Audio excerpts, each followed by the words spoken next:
Assalamu alaikum. Today we are going to start the exercise 2 of the ratio and proportion chapter. So let's start from the question number 1. First of all, I will explain some formulas. If we say y is directly proportional to x, तो हम इसको ऐसे लिख सकते हैं y over x is equals to sum k, y is equals to k times x. So if y is directly proportional to x, हम उसको y is equals to kx लिख सकते हैं. Similarly, if x is directly proportional to y, so हम उसको x is equals to k times y लिख सकते हैं. ये फॉर्मूला हम अपनी एक्सरसाइज में यूज करेंगे. That's why I have already explained it. Okay, 108 identical books. This is question number 1. Have a mass of 30 kg. Have the mass of 30 kg. Before moving that, I will explain it. 108 books का जो mess है date is 30 kg. और अगर हमें यहाँ से एक book का मैस निकालना हो, one book have the mass, तो वो होगा 30 को डिवाइड कर देंगे हम 108 पे, जो भी उसका आंसर आएगा 0.2778. अब हम आगे मूव करते हैं. तो हमने फाइंड क्या करना है,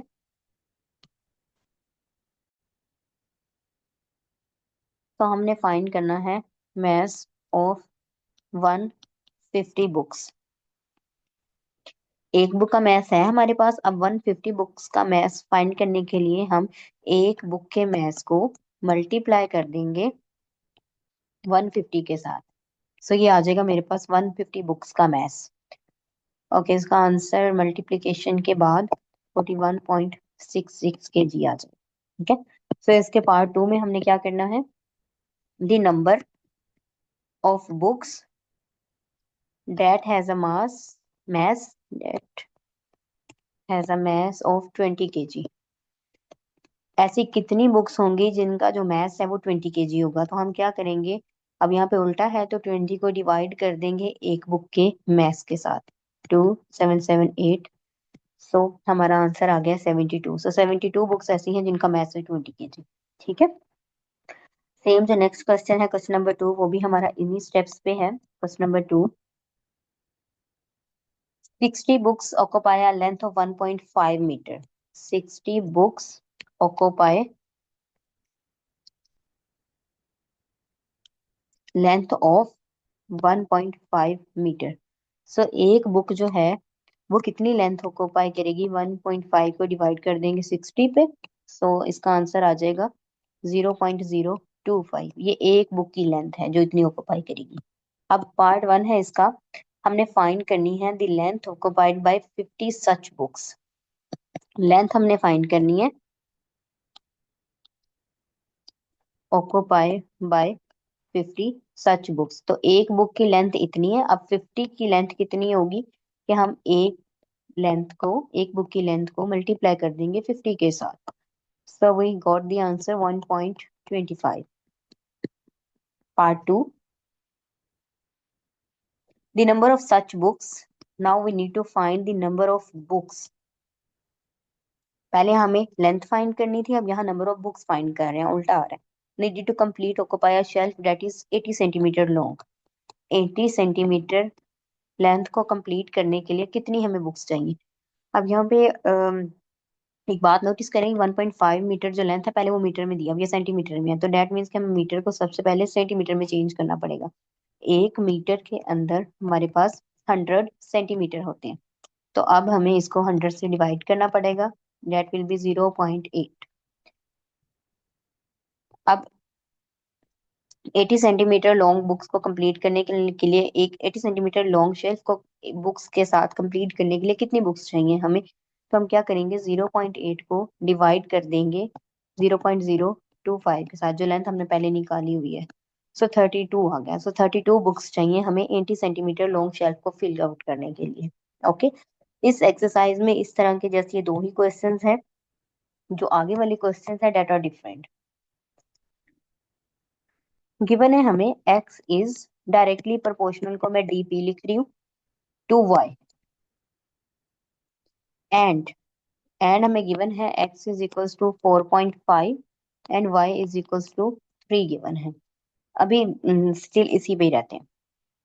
x is directly proportional to y, तो हमें पता है x is equals to k times y लिख सकते हैं हम इसको। अब यहाँ हमें x की वैल्यू दी है, एक y की वैल्यू दी है। So we want to, if we want to find the value of k then we can by putting the value of x here. k unknown है एंड y की value ये आ गई। दिस इंप्लाइज 3 इधर multiply हो रहा है तो 4.5 के साथ जाके 3 डिवाइड हो जाएगा। So we got 1.5।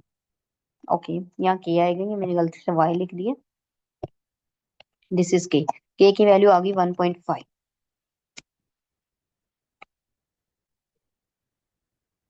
ओके, सो हमारे पास इक्वेशन क्या बनी, x इज इक्वल्स टू 1.5 वे y। इसको हम कहते हैं कि this is connecting equation between x and y को कनेक्ट करने वाली इक्वेशन है। दैट मीन्स कि जब आपने k फाइंड कर लिया है, what ever the equation is that is called the connecting equation between x and y। So this is the part number 1 जो हमने फाइंड करना था, कनेक्टिंग इक्वेशन फाइंड करनी थी। ठीक है, तो पार्ट 2 में बहुत आसान है। The value of x when y is equals to 6। हमें x की वैल्यू फाइंड करनी है व्हेन हमें गिवन है y इज इक्वल्स टू 6। तो हम क्या करेंगे, y की वैल्यू इधर पुट कर दें 6, तो आपके पास x की वैल्यू आ जाएगी, डेट विल बी 9। इसको मल्टीप्लाई करेंगे। This is part number 2। Part number 3 में क्या करना है हमने, we have given the value of y and we want to, okay no, we want to find the value of y and we have given value of x। so x 12 given है हमें, 12 put किया। This is the connecting equation. इसमें x की जगह 12 put किया, 1.5 y as it is आ गया। This implies y is equals to 12 divided by 1.5। तो इसका आंसर मेरे पास आ गया 8। सो वेन एवर आपने कनेक्टिंग इक्वेशन फाइंड करनी है, जब भी आपको ये लाइन दी है कि x is directly proportional to y, तो आपने इसी तरह की एक इक्वेशन बनानी है। अगर y directly proportional to x हो तो x is equal y is equals to k times x आ जाना था। ओके, नेक्स्ट क्वेश्चन की तरफ चलते हैं। ओके, सो क्वेश्चन नंबर 4 में same q is directly proportional to p given है। q is directly proportional to p। That means को हम ऐसे लिख सकते हैं, q is equals to k times p। अब हमें गिवन है q is equals to 28 and p is equals to 4। This is 28 and p is equals to 4। This implies अगर हमें यहाँ से k की वैल्यू निकालनी है, that will be 28 by 4, 7। So connecting equation between q and p is 7p। Okay, this is the part number 1। उसमें है कि express the Q in terms of P, तो ये Q in terms of P आ गया। Okay, अब part 2 में हमें पी की वैल्यू दी हुई है, क्यू फाइंड करना है। पार्ट 3 में क्यू की वैल्यू दी हुई है, पी फाइंड करना है। तो आप खुद भी कर सकते हैं सेम ऐसे जैसे हमने क्वेश्चन नंबर 3 में किया है, इसका part number 3। Okay, let's move to the question number 5। Okay, find the cost of 10 kg of tea leaves when 3 kg of tea leaves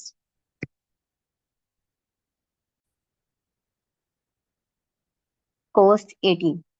3 kg tea leaves की जो कॉस्ट है वो 18 रुपीज है।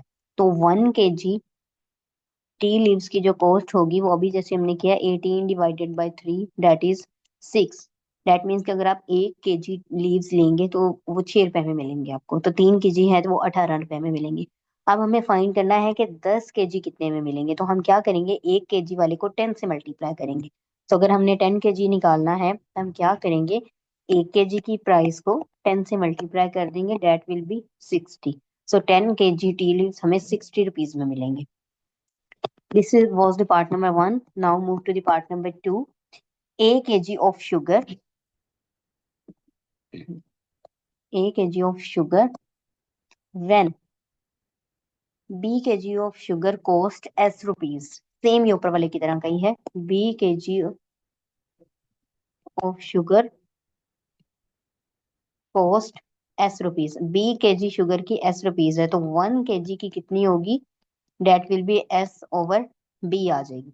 सो अगर अब हमें A केजी की निकालनी है तो हम 1 केजी के साथ इस A को मल्टीप्लाई कर देंगे, S over B into A. So S A over B, ये इसका फाइनल आंसर। ठीक है, okay, move to the question number 6।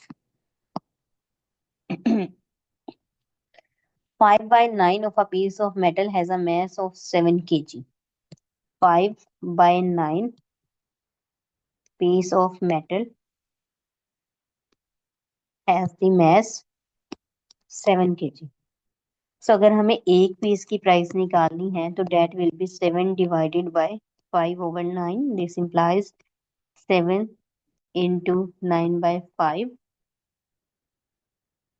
So this will be 12.6।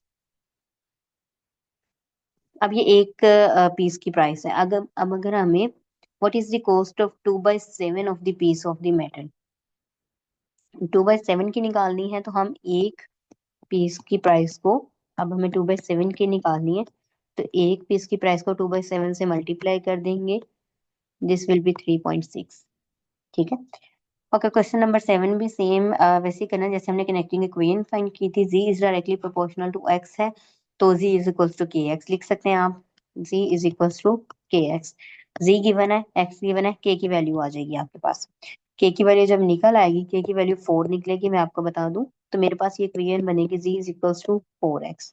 अब अगर आपको z दिया है तो आप x फाइंड कर सकते हैं, x दिया है तो z फाइंड कर सकते हैं वहां से। ओके,